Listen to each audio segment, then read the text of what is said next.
Hi guys, welcome back to Elevator Pitch. Yes, ma'am. Episode 2. Speaking of episode 2, this is the second week of school. Yes, it is. It's done. First Little week check-in. accomplished. Yes. How was it? It wasn't too bad. Yeah. I started off really great. The 26th was also my birthday, so that was fun. Wow, you're Celebrated- 21. Literally 21 now. Yay! But then, 2 days later, I got really sick. So Love yeah. that. So that's been. I'm recovering slowly. I feel better today. My voice is still a little bit, but we're doing good. What about you? Well, I got sick as well. Twins. Love Twins. that. It kind of really knocked me out. Yeah. It knocked me on my butt. It kind of it came out of nowhere. Oh, yeah. 1 minute I was feeling fine, and then the next minute I was like, whoosh. Yep, I'm not whiplash. feeling, literally. But I mean, still using my inhaler. Still got asthma. So, I'm huffing and puffing everywhere. But It's okay. it's pretty good. I feel better. Good. Yeah. So, I suppose let's get on to the episode, shall we? Yes, ma'am. So basically, how did the summer treat you? It treated us fairly well for Minero. Yes, yeah. We literally started and then just hit the ground running. Yep. With so much content. Yep. So many really great stories that got a lot of really great comments and engagement with our audiences. So that was really nice. Kept busy, but it wasn't also too busy to where we didn't enjoy our summer. So I think that was important. We had fun. Yeah, we did. We had fun. Yes. And we wrote a lot about our fun. Yes. Which you can read on MineroMagazine.com. Yes. And speaking of which, we have a little segment, I suppose. Yes, we do. Where we are going to be doing a little... how would you call this? A ranking? A ranking of our summer column essays. Yes. Rumi, do you want to start us off? Yes. So in first place, we have Confessions of an El Pasoan, the city that won't let go. That one was just one of the best, I think, because I think it resonates with how so many of us are feeling, especially as young adults right now who've grown up in this city. That kind of push and pull of we love it, but we also can't wait to leave it, Yeah. And even just the way that you wrote it and your style of writing, it was just 10 out of 10. Well, thank you. Yes. Well, you also had a number 1 special as well, and that was your debut column essay, your distance essay, which was absolutely so welcomed within the audience. Everybody loved it. Yeah, I mean, it just I think it attributes. Yes. It attributes to the style of your writing and your voice too. Thank you. Yeah. Okay, and the number 3, we have The Radical Resistance of Kind Joy, which is Dom's essay again. Thank you. Yeah, that one was also super, super good. I think especially because when she wrote it, it was kind of following some political turmoil going on in our nation. And it's still going on. Yeah, but that was especially heightened in that moment, I think, on social media. So I think a lot of us were kind of feeling that sense of apathy and also just kind of there's nothing that we can really do about it. Yeah. And you wrote this really beautiful essay about how just practicing kindness and joy in your everyday mundane life is enough sometimes. And I think that was really beautiful. With number 4, the placement here is our last summer column essay, which was Friends to Adults. What kind of friend are you? I wrote that as well. Also super good. Thank you. I think it was just about, maintaining the frustration of maintaining friendships in our 20s.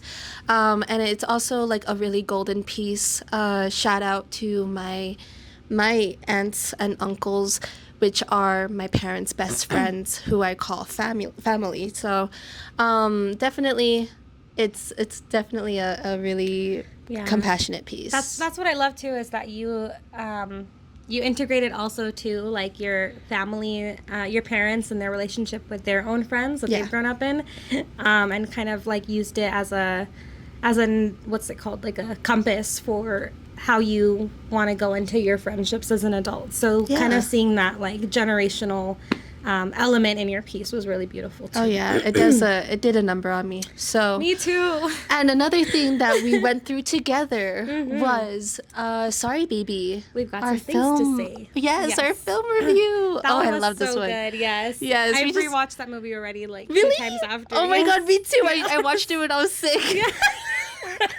Me too. Oh my god. Yes. Oh my god. I absolutely love this piece. We definitely like sectioned it off from Really well, I think also. Yeah, for sure. Yeah. We equally had things to say. we do. We've got a lot of things to say, and Dom had some things to say, and I had some things to say, and we said it in the same place, in the same essay. Yes, ma'am. Yeah, that movie was super good. I think it touched both of us really deeply, which also I think contributed to like how well our writing was in reviewing Yes. the piece, because we were like putting all of our emotions and feelings into how we felt about it. Yeah. I think we had too much yeah. to say, and then we condensed it and down. it's also such a what's the word, applaud to the director too, because there was just like you could talk about that movie for like hours, and the fact that to like try and condense it down into like a film review. like was... 1,000 something words was like not I needed more. Yeah, we needed more space. But, yes, that one was also super good. Yeah. Now down to number 6. I think it would probably be our first debut of Between You and Me, which was our Prayers Answered Summers Here essay, written by me. I believe that this could have been a little better. I think I had a lot to say in terms of like introducing the column. I think I had like a lot of like identity crisis in terms of like this was our first essay, and I wanted to say everything that Between You and Me could have entailed, you know what I mean? And I didn't know how to like condense that into 600 words. So finally, And then in last place is PSA Put Down the Phone. written by you. Yes, I think that one was well written. I just think that the like topic choice wasn't as exciting as like some of the other ones we had, which is why I think like just naturally it fall into like the 7th place category. Yeah. And yeah, so the span of our summer content for in terms of column essays was essentially from July 4th to the most latest one, which was August 22nd. Yes. So that was like a span of the entire summer before school started. Yeah. So I think I'm very prideful of our work and what we contributed. It was really beautiful too, because I think like since we had to come up with our own topics and then write about them for that week, it was a lot of like I think conversation too between me and Dom about like our summer experiences and things that were actually happening in our personal lives, and being like, oh, like I'm so upset about this person and XYZ. Yeah. Like, oh my god, that's crazy because I've been feeling this way. Yeah. And then we're like, oh my god, that's a great idea for an essay for this Friday. Literally. And so- that's exactly what we want to be trickling down into the fall semester with like everybody, Yes. with our whole staff, our whole team. Yes. So a little bit more on that, Rumi. Do you want to? Yeah, so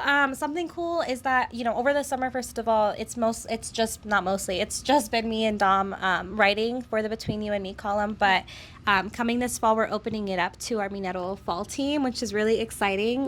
We have 12 members, which is, I think, like, That's the like biggest. the biggest that our magazine team has Yes, like ever been. literally. So we're really excited to hear from all of the writers that are on our team, and also all of the other staff members that we have that aren't writers too. Because, me and Dom are only 2 people, I think, in the greater picture of like the entire student experience. And we all have our own shared struggles and things that we're going through. And I just can't wait to read everybody's pieces. Oh, for sure. And so now coming up with our fall content for Between You and Me, we are going to be publishing a different schedule now. Yes. It's going to be every other Friday. You'll still see us here every Friday, just every other one. Just every other Friday. Yeah. Perfect. Awesome. Talking about web stories too. We actually wanted to promote and give a little bit of space to our summer web story that we did a 2-parter on. Yeah. It had to be a 2-parter because there was so much information. It was like So literally much. layers and layers and layers of information. So we definitely wanted to hound in on the angle of like the ripple effect of how one thing leads to another and leads to another and leads to another.